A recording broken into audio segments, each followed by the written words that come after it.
So I'd like to introduce Chris Stanbury with his speech entitled To Err as Human. With his speech entitled To Err as Human, Chris Stanbury.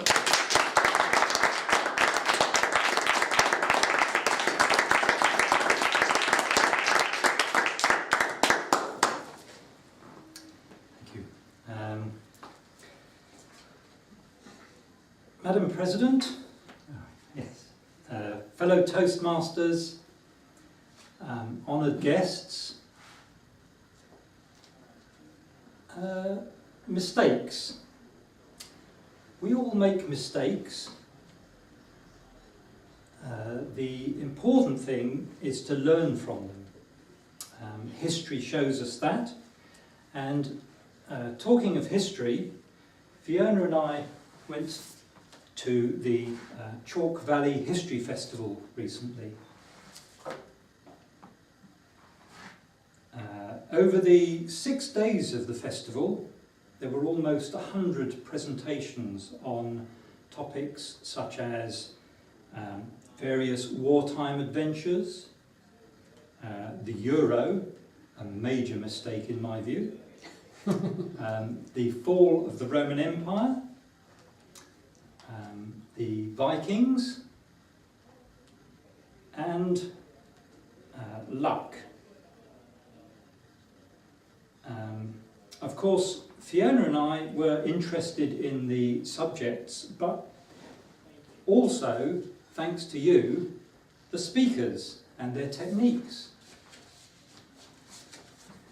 You'll be pleased to know that my ums and ers so far have been deliberate to make a point. How many of you have felt your toes slowly curling and found that you were counting the ums rather than listening to what I was saying? At the History Festival, we saw Max Hastings and Charles Moore, both former editors of The Telegraph, Paddy Ashdown, and several well-known TV presenters.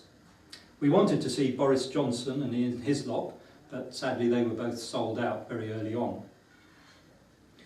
We were surprised and rather disappointed by the poor standard of many of the speakers. Given their credentials, we'd expected them to be, in Ed Miliband's words, better than this. Like you, we found ourselves counting their hesitations, and so we introduced the count. This little clicker allows me to silently count by pressing the button each time the speaker ums or ers. And the eminent speakers at the festival scored between 0 and 214 ums per hour. Paddy Ashdown was best, with a superb talk about a special boat services canoe raid on Bordeaux to blow up the German merchant fleet. He scored 0.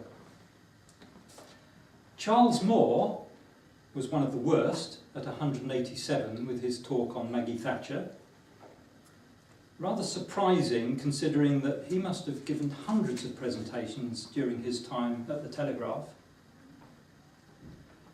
But the average score was a fairly dismal 98.4 ums per hour.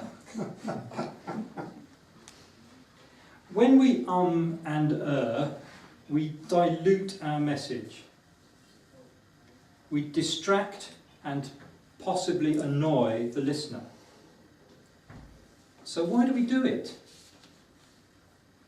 Sometimes it's nerves, possibly combined with difficulty searching for the right words to express ourselves, or maybe a wish to avoid an awkward silence. At Toastmasters, we know the power of silence.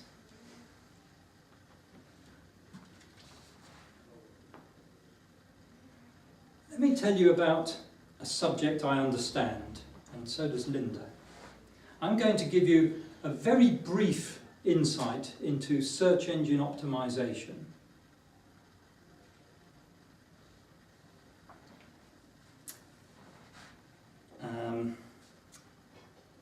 If you kind of want to make a website sort of work for you,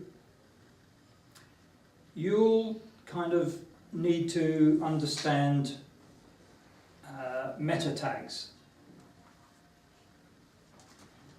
They're kind of part of a page that's not sort of displayed in your web browser.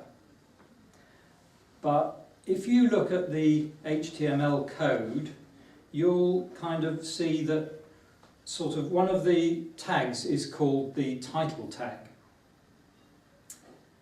And it's kind of important that this is sort of unique on each kind of page of your website, and that it sort of contains words that are kind of relevant to the page. Bearing in mind I'm supposed to be an expert on this, is that what you feel right now? Let me rewind. If you want to make a website work for you, you will need to understand meta tags. They're not difficult to understand, they're just a part of the page that's not displayed in your web browser. But if you look at the HTML code, you'll see that one of the tags is called the title tag. And it's really important that this is unique on each page of the website and that it contains words relevant to the page. So which version left you feeling that I knew what I was talking about? The kind ofs and sort ofs destroy our credibility, helped by the ums and ers. So it is true that to err is human, but with practice and positive criticism, it is possible to almost eliminate this aspect of public speaking.